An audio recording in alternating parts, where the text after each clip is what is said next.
સોમનાથ, સમુદ્રની લહેરો અને શિવજીની અનંત કૃપા એક સાથે મળીને આપણા આત્માને સ્પર્શે છે. સોમનાથ એ જ્યોતિર્લિંગ છે જેને ઘણીવાર તોડવામાં આવ્યું, લૂંટવામાં આવ્યું, પણ દરેક વખતે ભારતની અવિનાશી આસ્થા અને શ્રદ્ધાએ એને પુનર્જીવિત રાખ્યું છે.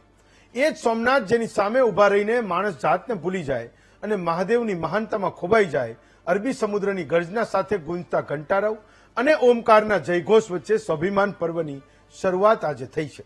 સમગ્ર ગુજરાત અને દેશમાંથી શિવ ભક્તો સોમનાથ આવી રહ્યા છે. 3 દિવસના અખંડ ઓમકાર મંત્રોચ્ચારથી સોમનાથનું વાતાવરણ અલૌકિક અનુભૂતિ સાથે દિવ્યમય બનવાનું છે. સંઘર્ષ, શૌર્યતા, વીરતા, સ્વાભિમાન અને અતૂટ શ્રદ્ધાના 1000 વર્ષ સાથે સ્વાભિમાન પર્વનો આ સંદેશ નવી પેઢીમાં કેવી રીતે અધ્યાત્મની જ્યોત જગાડશે, આ વિષય પર મહામંથન કરીએ.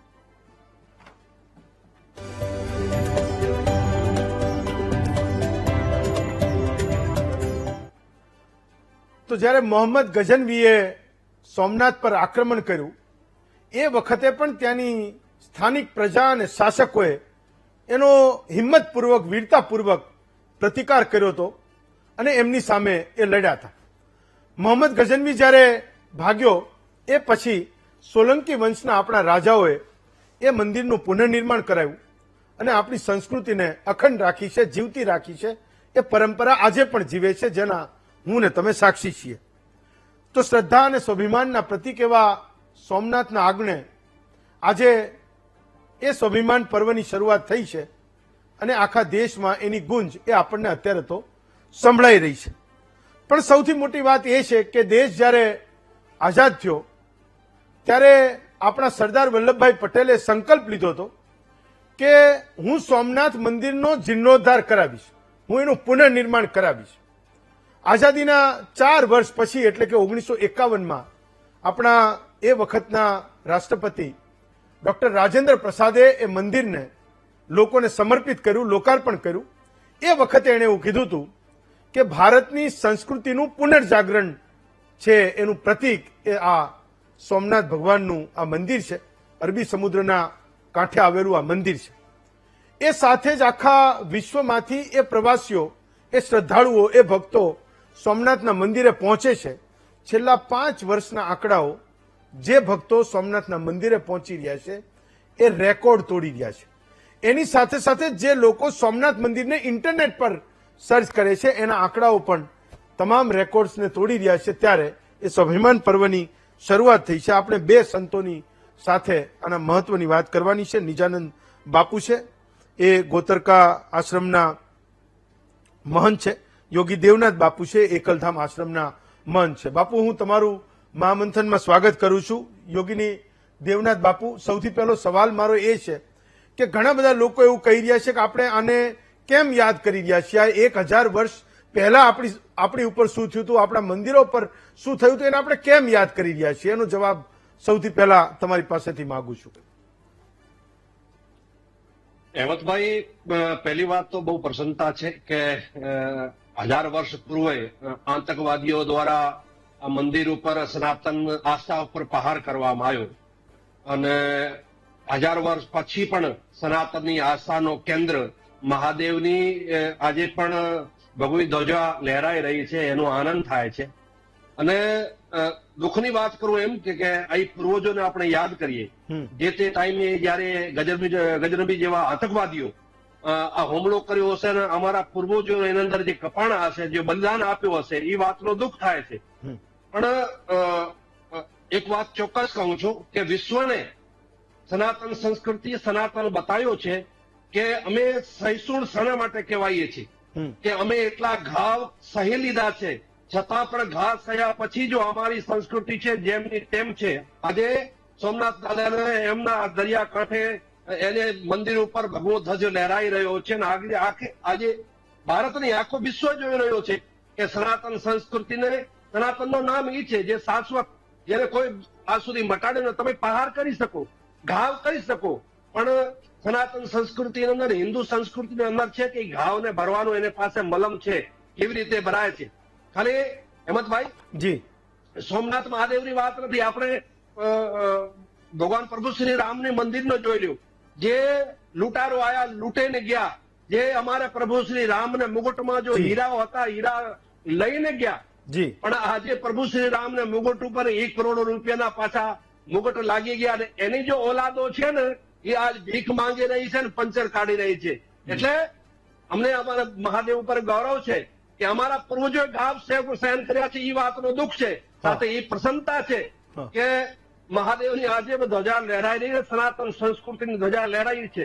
એમાં સાથે બીજી એ પણ એક વાત કરવા માંગુ છું જી કે સનાતન સંસ્કૃતિ પરંપરા તો ચાલતી જ આવી છે જી કે મોદી સાહેબ જયારે મુખ્યમંત્રી હતા ત્યાંથી લગાવીને વડાપ્રધાન બન્યા પછી જી યથા રાજા તથા પ્રજા, જે દેશનો જેવો રાજાની નીતિ હોય છે પ્રજા એવી જ બનતી હોય છે.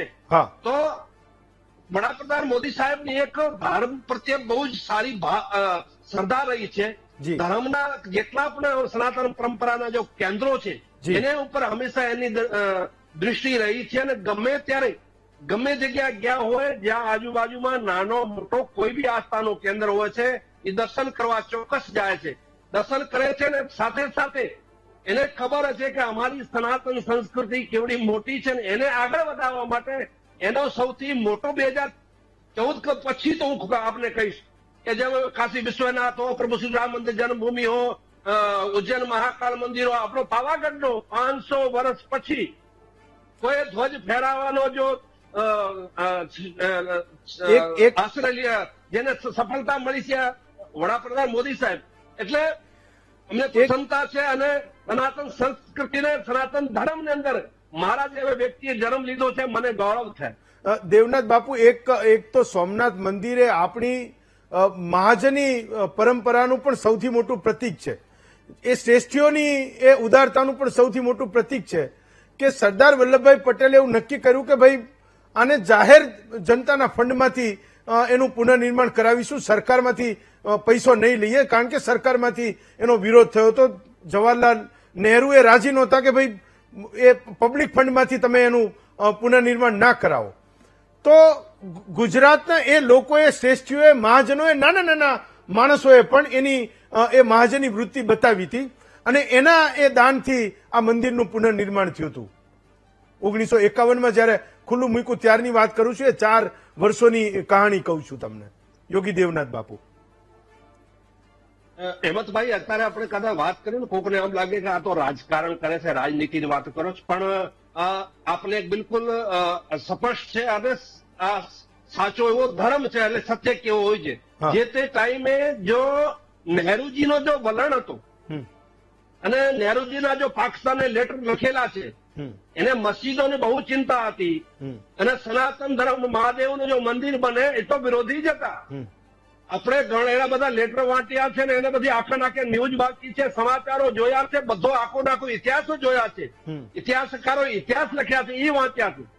જે તે ટાઈમે દેશના જો વડાપ્રધાન છે એ એટલા બધા સેક્યુલર બની ગયા છે, પાકિસ્તાનની મસ્જિદોને ક્યાં નુકસાન ના થવું જોઈએ, પણ સોમનાથ મહાદેવનું મંદિર ના બનવું જોઈએ. પણ અમને ગૌરવ થાય છે કે ગુજરાતના પનોતા પુત્ર અને સનાતની એ અડગ, જેને લોહ પુરુષ કહેવાય, અને લોહ પુરુષ ત્યારે કહેવાય છે કે જેનો લોહે જેવો સીનો હોય. સરદાર વલ્લભભાઈ પટેલે જે નિર્ણય લીધો કે મહાદેવનું મંદિર બનશે એટલે બનશે, અને આપણે બધા જ જોઈ રહ્યા છીએ કે જો એનો સંકલ્પ હતો, જેનો હૃદય લોઢા જેવો હતો, અને આ મંદિર મહાદેવ બન્યું કે એને આપણને પ્રસન્નતા છે.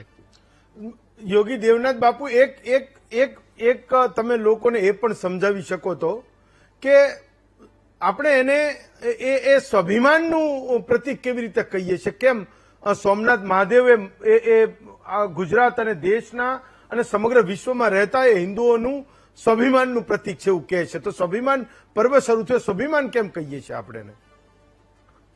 હેમંતભાઈ, માણસનો જયારે મન નબળો પડી જતો હોય છે ને એટલે એ હિંમત હારી જતો હોય છે. શ્રદ્ધા એટલે શું? શ્રદ્ધા એટલે હિંમત. માણસોને મનની અંદર મજબૂતી, એનું નામ શ્રદ્ધા છે. શ્રદ્ધાનો બીજો શું રૂપ કહી શકો તમે? શ્રદ્ધા એટલે માણસની અંદર હિંમત આવવાની. આજે આ ભવ્યતા જો મહાદેવની જોઈ, આમાં સનાતન પરંપરાની જો ભવ્યતા જોઈ અને આ માણસની અંદર હિંમત આવે, દરેક સનાતની અંદર હિંમત આવે છે, અને એ હિંમત આખે વિશ્વને બતાવી શકીએ અને આખે વિશ્વને અમે જીતી શકીએ. અમે કહી શકીએ કે ભલે પહેલે ભારત સોનાની ચીડિયા હતી, વચમાં આતંકવાદીઓ આવ્યા, એને હમણાં ભારતને ઘાવ કરવાનો પ્રયાસ કર્યો, ચોક્કસ ઘાવ સહન કર્યા, પણ અમે સનાતનીય છીએ, અમે સનાતન પરંપરાથી આવી છીએ, અમે સહન કરીએ અને સનાતનને પાછો એ જ વિશ્વને બતાવી રહ્યા છીએ કે ભારત વિશ્વગુરુ હતો અને પાછો વિશ્વગુરુ બનવાનો છે. ભારતીય સંસ્કૃતિ વિશ્વગુરુ છે અને રહેવાની છે. એટલે આ એક મનને મજબૂત કરવાનો વિષય છે અને દુનિયાને જયારે આપણું મજબૂત મન હશે તો આપણે દુનિયા નથી જીત શકતા. મન હારે હાર અને મન જીતે જીત છે. આ મનને મજબૂત કરવાનો અમારો પ્રતીક છે અને મનમાં આપણો મજબૂત થશે તો આપણે દુનિયાને આપણે જીતી શકીશું. ચલો, તમે જવાના છો કે નહીં? મહાદેવની કૃપા. ફાઇન, ચાલો. બહુ બધા શ્રદ્ધાળુઓ જઈ રહ્યા છે. હું મારી ટીમને કહીશ કે શ્રદ્ધાળુઓને એ અહીંયા બતાવે. યોગી દેવનાથ બાપુ, હું તમારો આભાર માનું છું. આવતીકાલે વધુ એક નવા વિષય સાથે ફરી મળીશું. પણ એ પહેલા જે શ્રદ્ધાળુઓ સોમનાથ જઈ રહ્યા છે એને સાંભળો અને મને રજા પણ આપો. पर्व मना रहे हैं, इतनी सारी बहनों के साथ हम लोग सोमनाथ के दर्शन के लिए जा रहे हैं। महादेव जी के एक ही प्रार्थना करेंगे हमारे मोदी जी के लिए कि मोदी जी दूसरी बार भी प्रधानमंत्री बने, बहनों को अच्छे से मतलब सभी योजनाओं में बहनों के साथ काम करे और बहनों के लिए अच्छा सा योजना बनाए। वहाँ स्वाभिमान यात्रा मनाई जा रही है। मोहम्मद गजनवी ने जब चढ़ाई किया था उसका 1000 वर्ष साल पूरा हो रहा है 2026 में, तो हम वहाँ वो यात्रा उत्सव में जा रहे हैं। अभी वहाँ जाके महादेव जी से एक ही प्रार्थना करेंगे कि हमारे मोदी जी जो है उसका दीर्घायु हो, उसकी तंदुरुस्ती अच्छी रहो और अगली बार भी जब आए बराबर करे तो हमारे मोदी जी भी बने। हम यहाँ पे मंदिर के दर्शन करने आए थे, तो यहाँ पे म्यूजियम में भी हमने देखा कि यहाँ पे जो मंदिर के पुराने 1000 साल पुराने जो अवशेष रखे हुए हैं, तो इससे हमें अपना एक गौरवशाली इतिहास हमें याद आता है कि कैसे उस जमाने में भी समझ लो हमारे ये वहाँ जो कारीगर लोग बने होंगे उन्होंने ये मंदिर जो कितने गौरवशाली इतिहास परिपूर्ण करने के लिए बनाया होगा उस टाइम पे भी। तो समझ लो आज ये अवशेष हम देखते हैं तो हमें ऐसा गर्व महसूस होता है इससे।